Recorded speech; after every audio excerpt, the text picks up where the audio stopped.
সকলোলৈকে নমস্কাৰ জনাই আজি আৰম্ভ কৰিবলৈ লৈছোঁ অন্য এটা ভিডিঅ'। আজি আপোনালোকৰ সৈতে শ্বেয়াৰ কৰিবলৈ লৈছোঁ সৌন্দৰ্য নগৰী ডিফুলৈ আমাৰ এটা যাত্ৰা।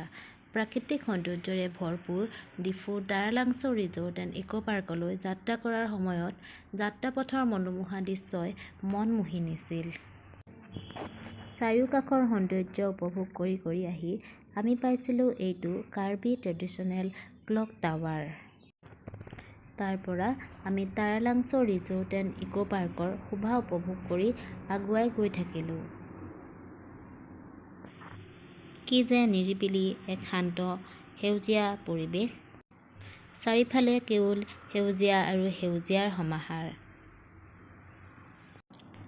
তাৰ পিছত আমি উঠিলোঁ হেঙিং ব্ৰিজত। হেঙিং ব্ৰিজত উঠোঁতে দেউতাকে কৈছিল ল'ৰাই বোলে ভয় কৰিব, কিন্তু ল'ৰাই ভয় কৰাৰ সলনি ফূৰ্তিহে পাইছিল। হেঙিং ব্ৰিজত উঠাৰ পিছত সি পাৰ্কত বহু সময় খেলিলে। পাৰ্কৰ পৰা আহিবলৈ ইচ্ছাই কৰা নাছিল। ৰিজৰ্টখনৰ ধুনীয়া পৰিৱেশৰ মাজত সময়বোৰ কেনেদৰে পাৰ হৈ গৈ থাকিল গমেই নাপালোঁ। আমি বহু সময় তাত আনন্দেৰে অতিবাহিত কৰিলোঁ। ফটো উঠিলোঁ, হাঁহিলোঁ, ফূৰ্তি কৰিলোঁ। এনেদৰে বহু সময় তাত পাৰ হৈ গ'ল। তাৰ পৰা আমি নথেংপি কাৰ্বি হেৰিটেজ মিউজিয়ামত সোমালোঁ।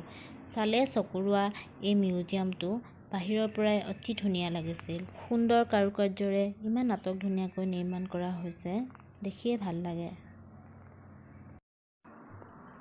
মিউজিয়ামটোৰ ভিতৰত কাৰ্বিসকলৰ পৌৰাণিক সাজপাৰ, খাদ্য সম্ভাৰ, বাদ্যযন্ত্ৰ আদি সামগ্ৰীসমূহ সযতনে মনোগ্ৰাহীকৈ সজাই সংৰক্ষণ কৰি থোৱা দেখিবলৈ পালোঁ। ভিতৰলৈ মোবাইল লৈ যোৱাত তেওঁলোকে কোনো বাধা নিষেধ প্ৰদান কৰা নাছিল বাবে মোবাইলত কেইকপিমান ফটো সাঁচি ৰাখিবলৈ সক্ষম হ'লোঁ। সাধাৰণতে এনেবোৰ ঠাইত মোবাইল এলাউ নকৰে প্ৰায়বোৰতে, কিন্তু তাত তেনেধৰণৰ বাধা নিষেধ পোৱা নাছিলোঁ। সকলোৱে মোবাইল উলিয়াই লৈছিল। সেয়া যি কি নহওক, ইমানতে আমাৰ যাত্ৰাৰ সামৰণি মাৰি পেট পূজা কৰি লওঁ বুলি ভাবিলোঁ।